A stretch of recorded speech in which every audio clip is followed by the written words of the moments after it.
Hello student, welcome to Pratibha academy classes. मैं प्रतिभा सिंह। आज मैं आप लोगों से चर्चा करूंगी पाश्चात्य काव्यशास्त्र पे। इससे पहले भी मैंने पाश्चात्य काव्यशास्त्र से संबंधित 2 वीडियोस बनाए हैं।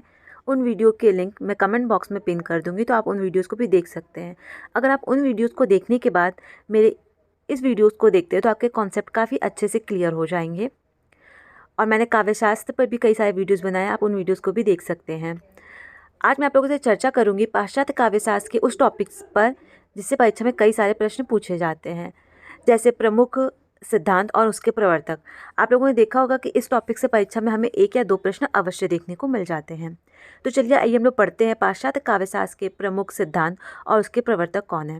इस वीडियो को देखने के बाद पाश्चात्य काव्यशास्त्र के 1 नंबर आपके कन्फर्म हो जाएंगे। तो आइए हम लोग पढ़ते हैं। सबसे पहले हम लोग को ध्यान रखना है कि प्रत्ययवाद के प्रवर्तक कौन है। प्रत्ययवाद सिद्धांत के प्रवर्तक हैं प्लेटो। अनुकृति एवं विरेचन और त्रासदी सिद्धांत के प्रवर्तक है अरस्तु। ये प्रश्न कई बार परीक्षा में पूछा गया है कि विरेचन सिद्धांत या त्रासदी सिद्धांत किसका है, तो वो अरस्तु का है। उदात्त सिद्धांत ये है लोंगिनुस का। ये प्रश्न भी कई बार परीक्षा में पूछा गया है। संप्रेषण एवं मूल्य सिद्धांत I.R. रिचर्ड्स काफ़ी महत्वपूर्ण है। वस्तुनिष्ठ समीकरण सिद्धांत इलियट। निर्व्यक्तिकतावाद सिद्धांत इलियट। ये प्रश्न भी काफ़ी महत्वपूर्ण है। जिन्हें मैं बता रही हूँ कि काफ़ी महत्वपूर्ण है, आप उसे विशेष रूप से ध्यान में रखिएगा। बाकी आप लोगों को ये PDF मेरे टेलीग्राम चैनल पर मिल जाएगा, जिसका लिंक मैंने कमेंट बॉक्स में पेस्ट कर दिया है। ठीक है, आगे हम लोग देखेंगे संवेदनशीलता का सहचार्य सिद्धांत जो है वो भी इलियट का है। अभिव्यंजनावाद, ये प्रश्न आप लोगों ने कई सारे हिंदी साहित्य की परीक्षाओं में देखा होगा कि अभिव्यंजनावाद सिद्धांत के प्रवर्तक कौन है। ये प्रश्न कई बार परीक्षाओं में पूछा गया है। तो जो अभिव्यंजनावाद सिद्धांत के प्रवर्तक है वो है क्रोचे।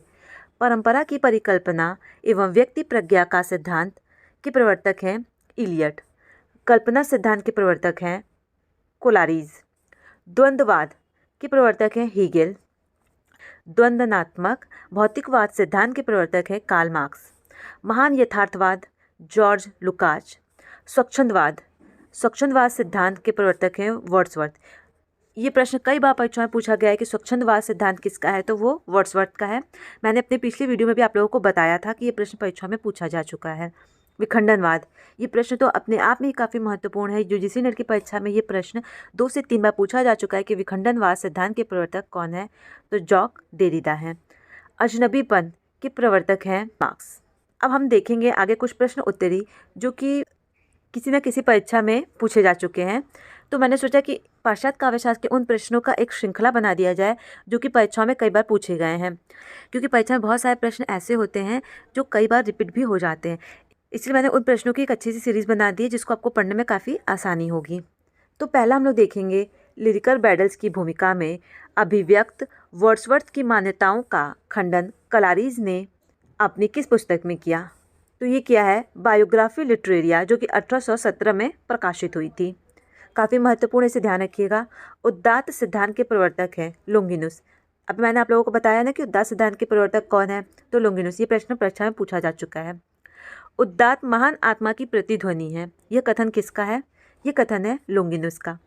आगे देखेंगे लिरिकल बैटल्स किसकी कविताओं का संकलन है, तो जो लिरिकल बैटल्स है वो वर्ड्सवर्थ और कोलारिज की कविताओं का संकलन है।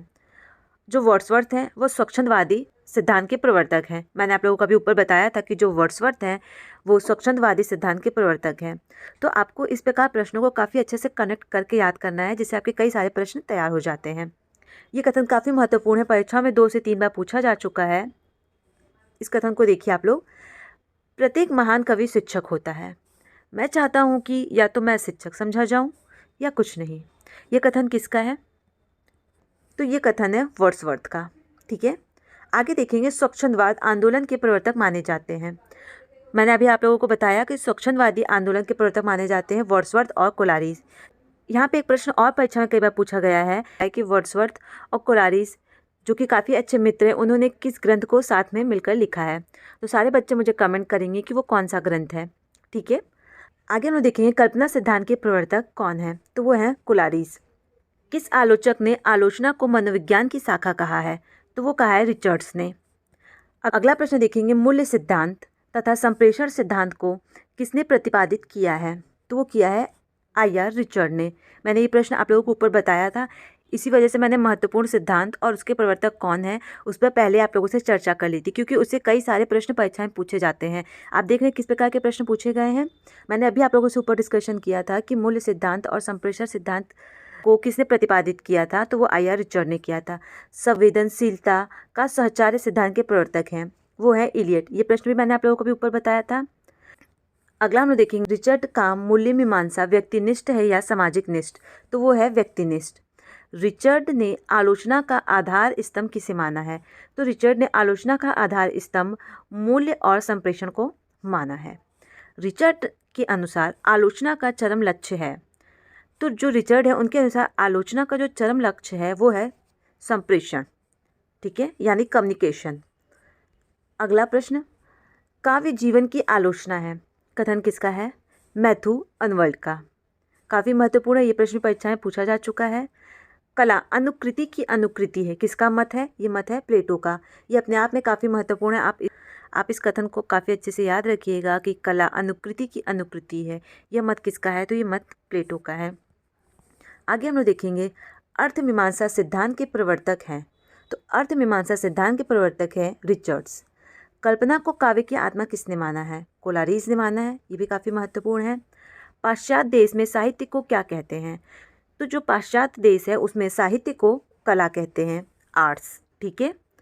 आगे देखेंगे हम लोग प्रकृति की ओर वापस लौटो, बैक टू नेचर का नारा किसने दिया था, वो दिया था रूसो ने। नई समीक्षा के जनक माने जाते हैं, ये प्रश्न भी कई बार परीक्षा में पूछा जा चुका है। तो नई समीक्षा के जो जनक है वो है T S. Eliot. The waste land के लेखक कौन है, एक पुस्तक है द बेस्ट लेड, उसके लेखक हैं इलियट, ठीक है। तो पाश्चात्य काव्यशास्त्र के जितने भी महत्वपूर्ण प्रश्न परीक्षा में पूछे गए थे वो मैं आप लोगों से डिस्कशन कर चुकी। और किसी प्रकार की कोई समस्या होती है तो आप मुझे कमेंट कर सकते हैं। नेक्स्ट आप लोगों को किस टॉपिक पे वीडियोस चाहिए आप लोग मुझे कमेंट कर सकते हैं। बाकी मैंने अपने चैनल पे जो भी वीडियोस बनाए हैं आप उन वीडियोस को देख सकते हैं। आशा करती हूँ कि मेरे द्वारा बनाया गया वीडियो आप लोगों को पसंद आया होगा। Thank you.